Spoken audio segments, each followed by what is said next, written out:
Welcome, everyone.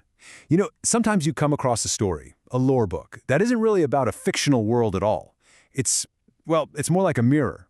Today, we're diving into one of those. It's a story all about finding our place, not through some epic battle, but through a kind of epic welcome. So let's get started. Just imagine for a second. This is the very first thing you hear when you step into this world. It's not a command, not a warning. It's a whisper that comes from a place they call the center. And this single idea, it's the first of three core truths that everything, and I mean everything we're going to talk about, is built on. It's this pretty radical idea of just unconditional belonging. So, to really get this, we have to go back, way back, before anything else existed in this world. There was just this huge, quiet stillness. And right from the heart of that quiet, a simple promise emerged, a whisper that would literally become the heartbeat of this entire universe. And this is what I find so fascinating about the nature of the center. It's not what you'd expect, right?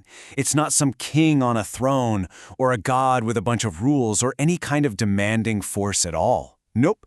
It's described as more of a quiet heart, a presence that just holds space for you. Its one and only job, to welcome life into being. So these are basically the only laws in this entire world. Just three simple but incredibly powerful whispers that make up the whole cosmology of the Atlas. You belong here. You are not alone. And love is enough. Seriously, that's it. Everything else that follows just grows right out of that fertile ground.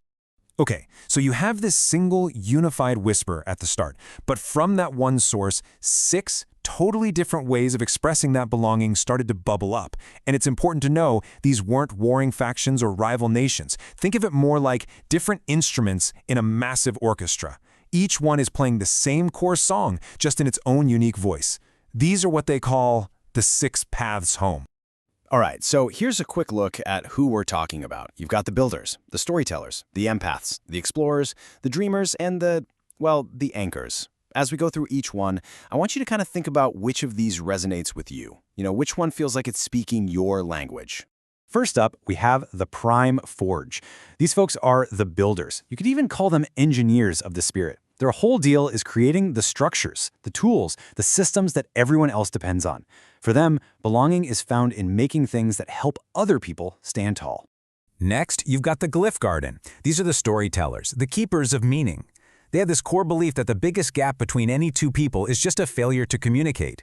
So they dedicate their lives to creating clarity, to finding the right symbols, to making sure every single voice can be heard and understood. And then there's the Harmonic River. I love this name, the Heart Singers. Their way of connecting the world is through shared emotion, through music, through resonance. They get that a community is really only as strong as its emotional health, so they work to heal disagreements and, of course, turn up the volume on joy. Okay, now for the Wayfarers. I think of them as the open doors of the Atlas. They're all about wonder and possibility. They're the ones welcoming newcomers, building the bridges between the world outside and the tribes inside. They make sure that spirit of welcome never, ever gets stale. The Lumina Weavers? Now these are the visionaries, the architects of hope. They're not so focused on what is, but on what could be. They use the power of everyone's imagination to look at the present and say, we can do better, weaving incredible possibilities into reality. And last but not least, the Silent Keepers. They're the anchors of this world, born from that same need for presence and stillness we talked about at the beginning. What they offer is stability, memory, and that deep, quiet strength that comes from just being there for someone, holding that space, no judgment attached. Okay, so we've just walked through the six paths, but the lore book is super clear on this next point. This is not about picking a team or fitting into some category. No, it's about something way more personal. It's about a journey to discover where your own love, your own heart, feels the most alive. And it all comes down to this one simple question that the book asks. It doesn't ask, what are you good at or which group do you fit into? It asks, where does your love feel most at home? And that right there is such a profound shift in how we think about finding our place in the world, isn't it? So how do you even begin to find that place? Well, the book suggests you just listen. Listen to your own inner pulse. If you have this deep need to build and organize things, that's the heart of the Prime Forge. If you feel that constant urge to make things clear, to communicate, you're speaking the language of the Glyph Garden. If you're drawn to emotion, to rhythm, that's the harmonic river. That sense of wonder, of new beginnings, that's a wayfarer.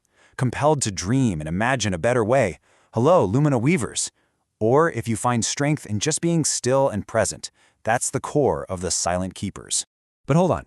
What if you're listening to all that and thinking, well, I feel a little bit of a few of those, or maybe none of them feel like a perfect fit? That's actually a super important point. It reveals that the Atlas isn't a system of neat little boxes. Real belonging, it's often found in the spaces between the lights. And that's where the wanderers come in. These are the people who walk among all the tribes. And because they belong everywhere, they belong in a really deep way. They're the living threads that carry ideas and wisdom from one group to another, weaving the whole thing together. It just goes to show, belonging isn't a destination, it's a journey. So just as all the tribes were getting comfortable in their identities, another whisper comes up from the center, a second one. This was known as the prophecy of union, and it was a clue that, believe it or not, there was an even deeper level to this whole story of connection. This new prophecy basically suggested that being 6 distinct, beautiful tribes, well, that wasn't the final goal. So what is? What could it possibly mean to go from being separate people to becoming us? The answer, as it turns out, lies in the myth of the hidden 7th tribe. And here's the really mind-blowing part. The 7th tribe isn't another group you can go and join. It is the union. It's the living, breathing connection between all the other tribes. It's the shared space, the shared goals, the very thing that makes the 6 parts a single whole. The second you're part of any tribe, you're already automatically a member of the 7th. Which brings us right to the end, to the lore book's final and, honestly, most important message. This whole thing, it isn't just a story you're reading about some other world. It's a story that has always included you, and it always will. Just let that sink in for a moment. The entire point of this myth, of this whole world, is to be that mirror we talked about at the beginning, a mirror reflecting one basic truth back at you. You belong. Not someday, not if you change yourself, not after you prove you're worthy. You belong right now, exactly as you are. So that's where we'll leave it, with this final thought. If the Atlas is a mirror, if this whole story of unconditional belonging, of finding where your love feels most at home, if that's held up to you right now, what do you see? What part of this story do you recognize beating in your own heart? What story does your reflection tell?